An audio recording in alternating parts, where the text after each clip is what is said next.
Hello and welcome to another training video on Scuba Continuous Intelligence. In this video, I'm going to be discussing the first part of a three-part series that covers retention. And in this one specifically, I'm going to be discussing how you can use line view and a series of actor and event properties to build a retention visualization in the Explore feature.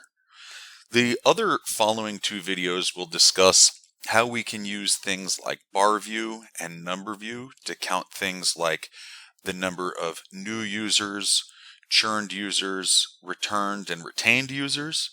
And the third part in this series will discuss how to use the retention app that you can find in the app section on the navigation panel. So in this visualization, I'll first start by walking down and breaking down what this query is saying at a high level, and then show how we build the actor and event properties. So if you haven't watched the video on line view or calculations or how to use or build actor and event properties, please go back and watch those videos because that's very foundational information to understanding what we'll be covering today. So in this query, looking at the query definition, we have a measure here that we've named retention, and what we're doing is a count of unique user IDs, and that's as a fraction of all, split by this event property called weeks since first week. And this query specifically is looking over this time range because this is a static dummy data set. And so when we look at the actual visualization here, you'll see we're using line view. And when I hover over it, you'll see that each dot has a value, a numeric value, and then a percentage. So what we're showing here is the numeric value represents a week in time, and the percentage shows the percentage of users who were present in this 0 week that return in each subsequent week thereafter. So what is this actually saying? Well, if you think about your data set is made up of users or actors or machines that are doing things over a series of time. And any actor or machine that is present in your data set has to have a row of data where it has a very first event. And so in this case, when I see the number of 0 and 100%, what that's indicating is that every actor in this data set has a 0th week, meaning that there is a period of time where they are present for the very first time. And for every actor, that's going to be different, right? Someone could have their first event on the first week of January, and somebody can have their first week on the second week of January. But either way, both users or both people had 2 weeks or two separate weeks where it was their first week that they're present in that data set. And from that time moving forward, there is then going to be 1 week after that user's first week, and then 2 weeks, 3 weeks, and so on and so forth. So if I look at what this query is saying, it's saying 100% of users have a first week or week 0. And then mousing over the next plot in line, it's saying 81% of those users come back or are present or have at least one event 1 week after their first week. And then if I move on to the next dot, you'll see 2, which says 2 weeks after a user's first week, 72% of those users return, so on and so forth. So using line view, we're plotting the week number on the x-axis, which here in this case it's weeks since first week is plotted on the x-axis, and we're able to count weeks since the first week and then trend the percentage of users that return over time as you move further and further away from users' first week that they're present in the data set. So this is a really good baseline to understand, what is my average rate of retention? What percentage of users are regularly returning week over week? And there's ways to do this with days since first day, which I'm going to make a separate video.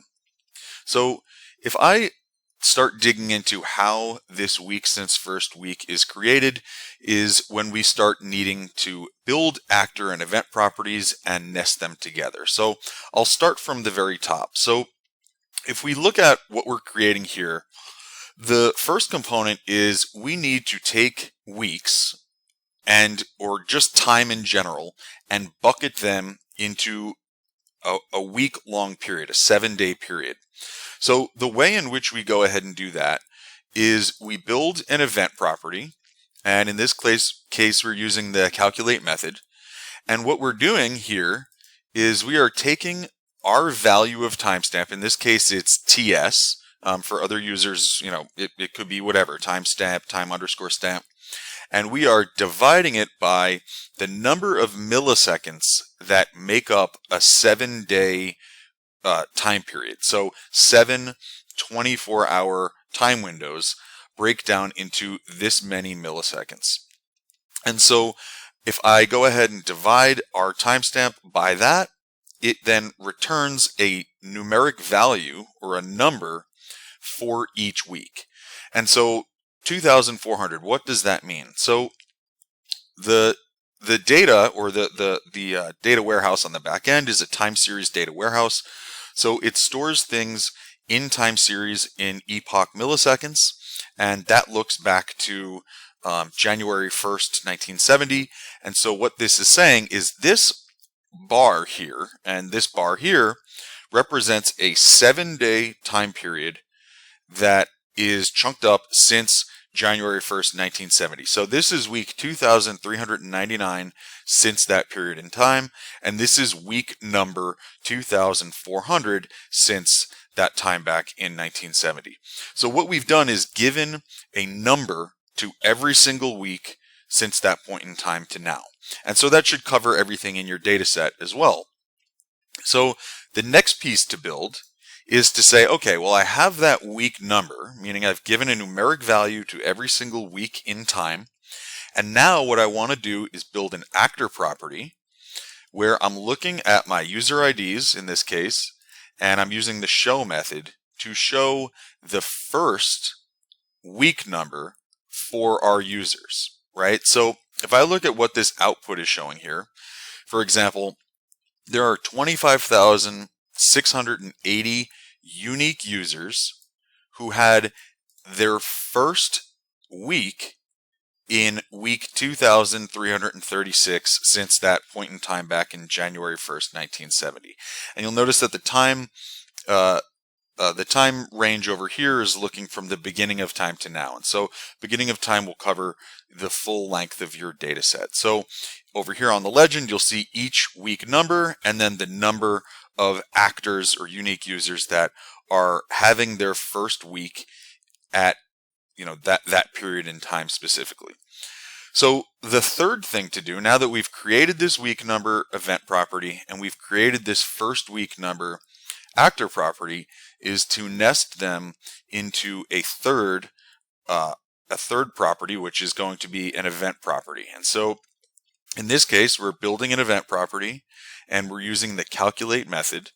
And what we're doing is just taking that week number value and we're subtracting it from the first week number that a user is present. So if you look at what this is asking, or what this is building is saying, give me the number of weeks it has been since a user's first week. So you'll see that these values over here are showing that, for example, this number of events occurred in this week, for example.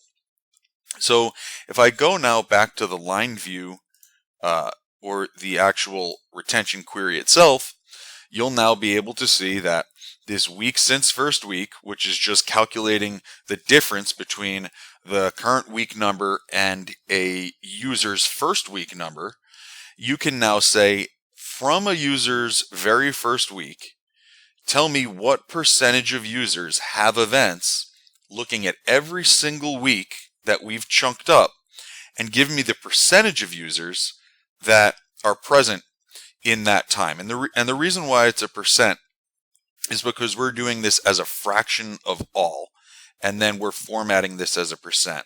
But if I wanted to actually just look at the number of users, I could switch this to number and apply that and remove this fraction of, and I'll just press go here, and it'll take a second or two to run. And so now we can see that there's 288,000 users that had a first week. And then if I mouse over the next thing, I could see that there's 234,000 users from that 288,000 that returned 1 week after their first week, and then 2 weeks after their first week, so on and so forth. And that number seems to stay steady around this, 200,000 mark. So adding another use case onto this, so this is a valuable metric, right? So it's very important to know what your rate of retention is. But when it comes to behavioral analytics or improving your user experience or whatever services you are providing to your customers, it's important to know what are the main drivers or things that are making that retention rate what it is. And ideally, you probably want to make every user, every customer you have come week over week and use your product or service. So a way in which you can go about doing that is by building another actor property in this case, where in this case we're looking at whether or not users used a help feature in their first week. And now we're able to build or plot two separate lines where users did use a help feature or did not use a help feature. And we can respectively look at the percentage of users that fell into this category. So in this case, it's users that did use a help feature and the percentage of users that used that in their first week and returned 1 week later or 2 weeks later or 3 weeks later and so on. And then this second line is the number of users that did not use this help feature in their first week, and then the percentage of users that return 1 week later and 2 weeks later and so on and so forth. So by building this additional actor property and bringing it in here as a second split by and using it as a fraction of, we are able to now plot these two lines and see the respective retention rate that users have if they had used a specific feature in their first week of being a customer in this case. So I'll dig in a little bit as to what this used help in the first week is. So let me just open this up here, and you'll see that we have this help usage count. So I'm just going to open this in another tab. And so again, we have a nested actor property like we had put together in the actor property and event property examples, or in the previous week since first week example. And so what we're doing is building two actor properties. So the first thing is to build a help usage count actor property. So we're using the show method, and we are showing a count of events for our users, where the events are filtered to, in this case, page that matches help. And in here, we're looking at days since joined that is less than or equal to 7. This is very similar to that week since first week. This is just another way of going about it. I'm not going to get too deep into that.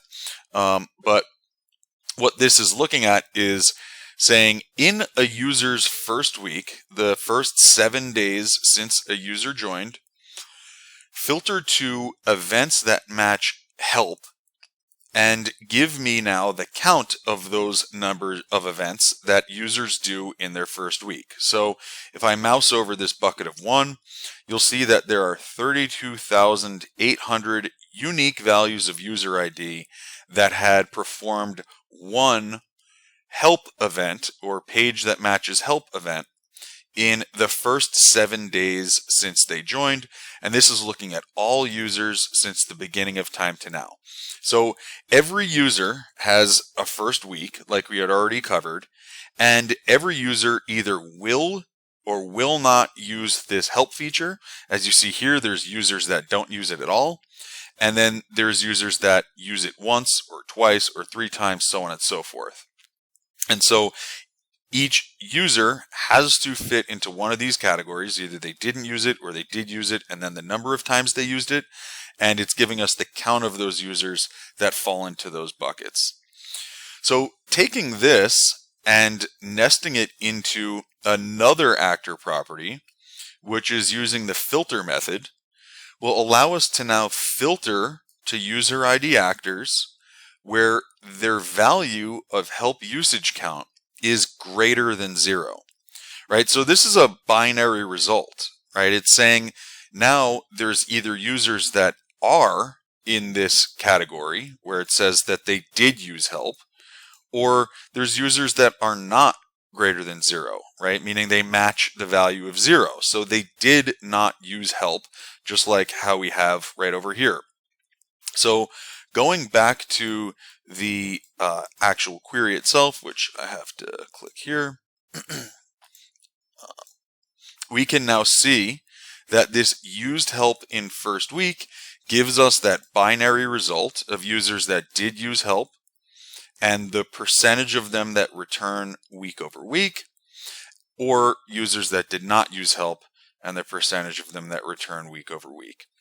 So another cool query that we can do is say, well, let's look at that actual count of users that, or the count of the number of times that users used the help feature, and then see if users use it more than other users, are they retained even better than the users that use it less times, right? So we're going to that first actor property, this help usage count actor property, where we are just assigning a numeric value to each user based on the number of times they had an interaction with the help page.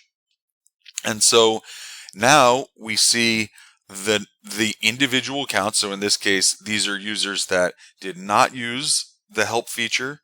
And here, this is users that used it once or twice, 3, 4, 5 times. And you can see as you use it a little bit more, you'll see that it increases the rate at which you are retained. So for example, users that use the help feature 3 times compared to users that used it 1 time in their first week are 80% retained 13 weeks since their first week.